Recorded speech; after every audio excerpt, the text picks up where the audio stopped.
"They're here, Ethan, the bunker. I found it. Coordinates." Mike Evans' voice barely made it through the static. It was his last message in April 1998. 6 years ago, in March 1992, former DEA agent Ethan Bright stood at the entrance to Shenandoah National Park, his resignation letter clutched in his hand. After 10 years of fighting drug cartels, he could no longer tolerate a system that valued statistics over justice. The last straw was the Appalachian operation. 6 months of preparation, 3 undercover agents, a successful raid on a major drug lab. And in the end, compromise with the local authorities, minimum terms for the main players, and statistics of successful cooperation in the reports of the management. Maybe it's time for a change of priorities? His partner's words during their last patrol together proved prophetic. "You've always said that real work is done in the field, not in the office. Why not try something different?" National Park Service wasn't a spontaneous decision. While still at the DEA Academy, Ethan took a special course in mountain training. The instructor, a former ranger, often talked about the other side of the service, protecting not only the law, but nature itself. He chose the Shenandoah for a reason. 80,000 hectares of untouched nature, centuries-old forests, sheer cliffs, and countless caves of the Blue Ridge mountain range. But most importantly, it was the area where he conducted his first successful DEA operation. Back in 1982, these mountains showed him what it meant to be in the field. The transition was not easy. 6 months of intensive training, new protocols, different specifics of work. But the DEA experience had its advantages: tracking skills, the ability to read tracks, an understanding of human nature. "You don't look like the average rookie," old gamekeeper Jim Hawkins remarked on his first patrol. "A man is never alone in the mountains," were Hawkins' words that Ethan remembered often, especially after he began to notice strange things. Unexplained flashes of light in deserted areas of the park, evidence of heavy equipment where it couldn't be, and radio conversations on frequencies he knew all too well. By 1993, it was clear that the past had caught up with him.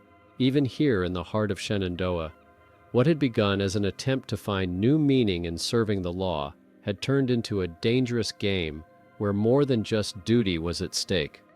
Years later, Ethan realized that sometimes the darkest secrets are hidden not in folders marked "Top Secret," but in quiet mountains, where the echo of a gunshot can be lost among the centuries-old trees, and traces can be easily hidden in the countless caves of Blue Ridge.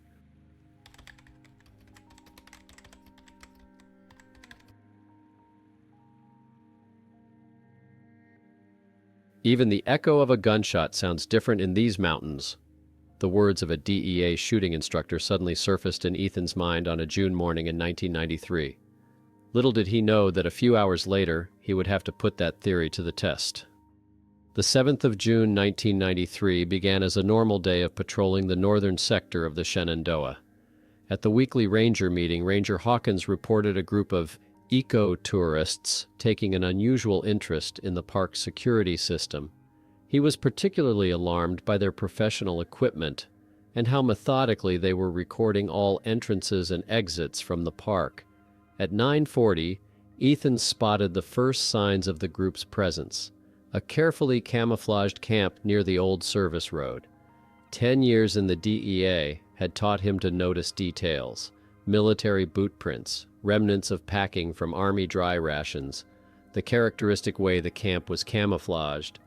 These were clearly not ordinary campers. "Dispatch, this is Ranger Bright speaking. I've detected a suspicious encampment in C7 quadrant. Requesting a quiet identity check through the database. 4 males, believed to be ex-military."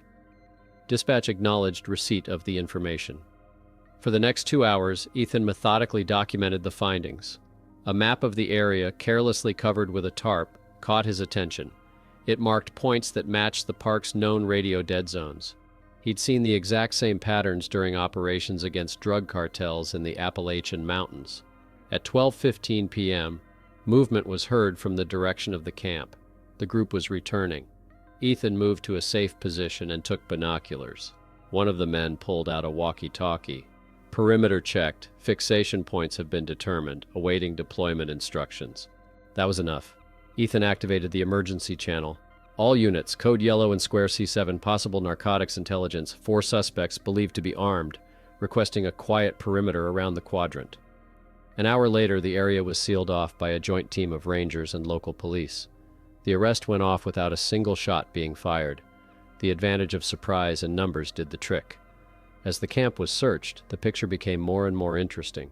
In addition to maps with markings of dead zones, they found a folder with photos of old service roads, which had not been officially used since the 50s. On the back of each photo there were coordinates and strange alphanumeric codes. "Is this a scheme for a big batch?" Sheriff Mackenzie asked, looking at the findings. Ethan shook his head. "No, it's something else. Look at these markings. B7, D12, A3. We used a similar system at the DEA to mark underground hiding places, but the scale here is much larger." Interrogation of the detainees only heightened suspicions. 3 refused to talk, citing lawyers. The 4th, the younger one, was more nervous than the others. After 2 hours of conversation, he finally broke down. "We were just filming. We were paid for maps and photos, especially interested in old roads and caves. They said it was for some historical project."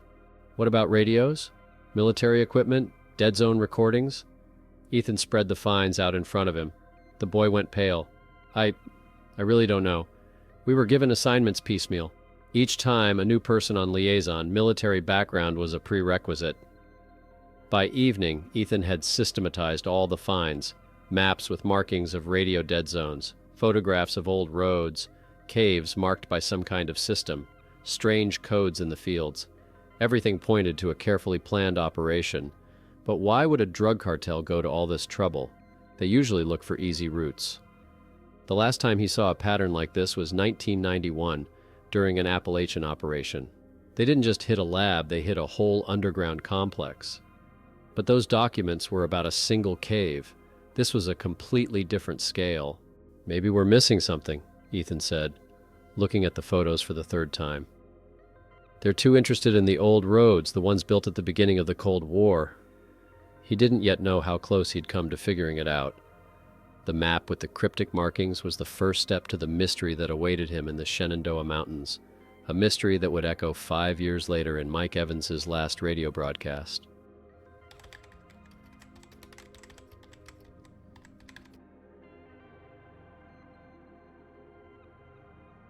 "There's something wrong here." The new communications specialist's voice sounded puzzled. "The signal's too clean for a dead zone." It was the first thing Ethan heard from Mike Evans on a frosty morning in January 1995. He didn't yet know that this man would become a key figure in a future investigation. Mike had turned up in Shenandoah after a series of unexplained communications failures in the autumn of 1994. 38 years old, ex-Marine, 8 years of experience in special communications systems. His transfer from Yellowstone was no accident. There, he had successfully resolved a similar interference problem that turned out to be the result of illegal poaching activity. "It was simpler in Yellowstone," Mike explained as he unfolded the maps in the ranger's office. "Classic jammers, homemade transmitters. It's different here." He pointed to the radio jamming propagation pattern. "Look, here are the official dead zones from 1990, and this is the current situation." Overlaying the maps revealed a disturbing picture. The number of zones had tripled in 5 years, forming a near-perfect coverage network. "This is technically impossible without professional equipment and precise knowledge of the area." Mike tapped his finger on the map. "Someone knows very well what they're doing." Ethan silently pulled a 1993 Eco-Tourists map from the safe. Mike took a long moment to compare the markings, his face growing serious. They'd been preparing this for years. Every point is chosen with terrain in mind, military-grade planning. By February 1995, they had developed a monitoring system. Mike assembled 3 mobile stations to analyze radio signals, disguised as standard Ranger equipment. His experience in the Marines proved invaluable. The stations could operate autonomously for weeks. The first breakthrough occurred on the 28th of February. A station in the B14 quadrant detected strange activity. "This isn't a normal transmission," Mike showed the footage to Ethan. "Look at the frequency range. It's the kind used to communicate with underground facilities. In the Army, we called it a deep signal." On the 12th of March, the station in square D12 picked up the first clear transmission. The signal was encrypted, but its strength indicated the proximity of the source. The search area was narrowed to an old service road marked on a 1993 map. On the morning of the 13th of March, Ethan and Mike went to check the coordinates. Half a mile down the road, they spotted fresh tracks of heavy equipment. A truck, probably military, Mike determined. Characteristic tread. Turned round here, been parked here for hours. At that moment, their radio scanner came to life. Scraps of conversations pulsed through the interference. Access point. Check complete. Awaiting confirmation. The voices sounded professional, using military jargon. They're close. Mike was quickly setting up the equipment.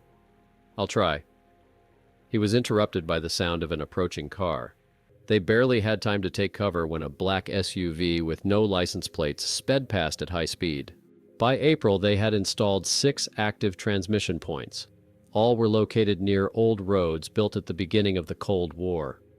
Strange coincidence, Mike remarked as he studied the archival documents.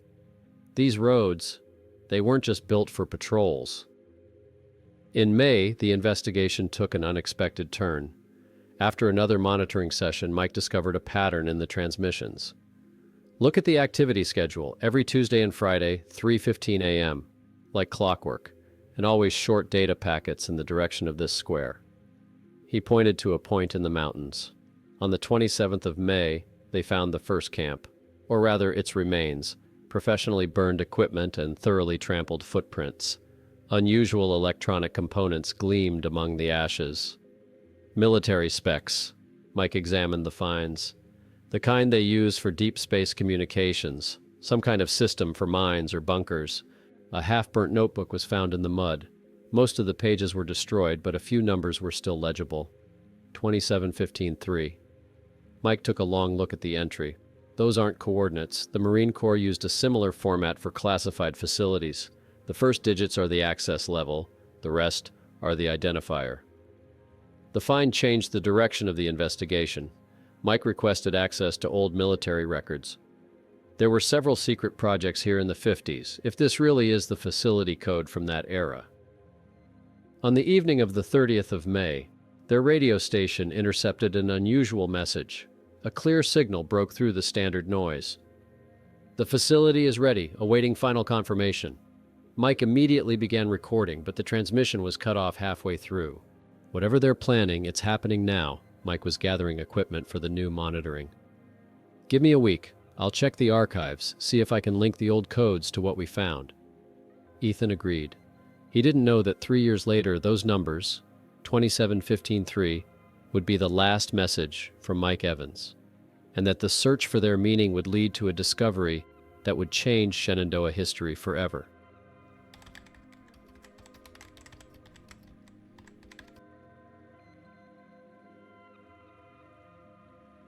I found it, Ethan. Jesus, they've been right here the whole time. Through the static, Mike's voice sounded unaccustomedly tense. That message, received on the 15th of April 1998, was the beginning of the latest chapter in a story that had begun 5 years earlier with a routine map. The spring of 1998 had been unusually rainy. The Weather Service reported the threat of landslides in the Shenandoah Highlands. But it wasn't the weather that worried Mike Evans. For the past 3 months, he'd been methodically researching military records, trying to unravel the meaning of the code 2715-3. Look, Mike spread out on the table, old documents obtained through his Army contacts. Project Horizon, 1952. Secret program to build underground complexes along the East Coast. Shenandoah was the perfect place. Mountains, remoteness, existing caves. The documents were incomplete. Most of the information was still classified. But one detail caught Ethan's attention: the object coding system. The first 2 digits were the level of secrecy and the type of object. The last one was the serial number in the sector. 27 is the highest level of access for underground complexes. Mike pointed to the code table. 15 is the facility type. Here it is, a self-contained communications node with the capability of long-term operation. Holy shit, Ethan, this isn't just a bunker, it's a whole underground complex. By the end of March, they had narrowed their search area. Old maps showed unusual construction equipment activity in Sector F7 in the early 50s.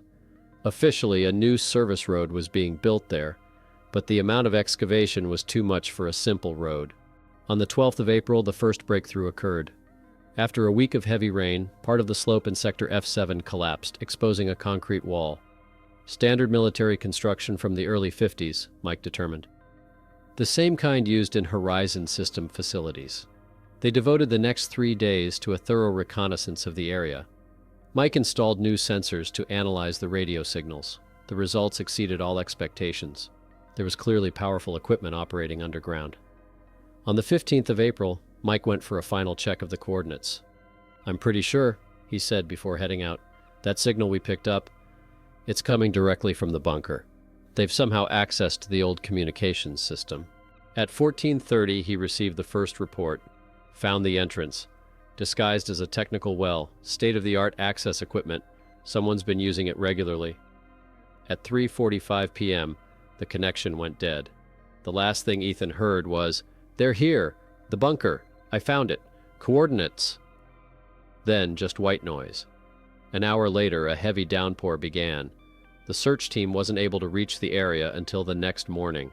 They found Mike's abandoned equipment and signs of a struggle. Nearby, fresh heavy vehicle tracks heading off towards an old service road. "Center, we have a code red." Ethan activated the emergency frequency. "Confirming the disappearance of Ranger Evans, presumed violent, requesting a full sector lockdown." The events of the next few days changed the history of Shenandoah forever. A federal operation discovered the largest clandestine drug lab on the East Coast in a bunker. The cartel used the abandoned military facility as the perfect hideout. Self-contained life support system, shielded rooms, hidden exits. But the big find awaited on the -3rd level. In an old server room, among the modern drug synthesis equipment, an ancient radio transmitter was working. It automatically broadcast the same message on a military frequency. 2715-3. Operator Evans, enemy detected. Evacuation required. He made it in time. Ethan looked at the flashing transmitter lights. "Triggered the old alarm protocol. That's the message all our stations picked up." Mike's body was never found, but his last message helped uncover one of the largest cartel operations in DEA history. The bunker, built to protect against the Soviet threat, witnessed another war nearly 50 years later. The Shenandoah Ranger Archives still has a map marked Eco-Tourists from 1993. Sometimes Ethan pulls it out, remembering the words Mike said the first time they met. "There's something wrong here. The signal's too clean for a dead zone." He was right. There really was something wrong in the Shenandoah Mountains, and it had cost him his life.